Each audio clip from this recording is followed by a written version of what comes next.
Hello friend, আসসালামু আলাইকুম। তোমরা সবাই কেমন আছো? আশা করছি তোমরা সবাই ভালো আছো।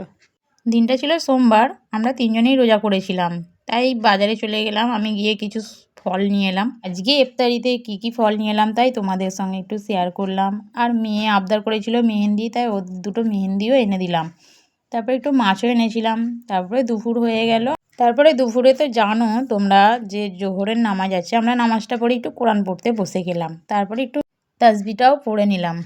তারপরে বিকাল হয়ে গেল, সব কিছু রান্না করে নিয়ে বসে যাব আমি ইফতারি কাটতে। তো ইফতারিগুলো কেটে নিয়ে সব সাজিয়ে ফেললাম। সাজানোর পরে মাগরিবের আজানের আগে আমরা একটু বসে দোয়া করে নিলাম। তারপরে আমরা ইফতারটা কমপ্লিট করে নিলাম। ছোটো মেয়ে এখানে বসে পড়লো আমার ভাইজির হাতে মেহেন্দি পরাতে। ওর মেহেন্দি পরানোটা কেমন হয়েছে তোমরা কমেন্টে জানাবে। তারপরে আমি আর বড় মেয়ে চলে গেলাম ব্যাগ কিনতে। তো দুজনের দুটো ব্যাগ নিয়ে চলে এলাম। জানো তো বন্ধুরা, এখন আর আমি রোজের ভিডিও দিতে পারছি না, আমাকেও এসআইআর থেকে নোটিশ দিয়েছে, তাই আমাকেও এখানে ওখানে যেতে হচ্ছে, গিয়ে সব কিছু করতে হচ্ছে। তাই আজকের ভিডিওটি তোমাদের কেমন লাগলো, যদি ভালো লেগে থাকে একটা সাবস্ক্রাইব করে আমার পাশে থেকো। আল্লাহ হাফেজ।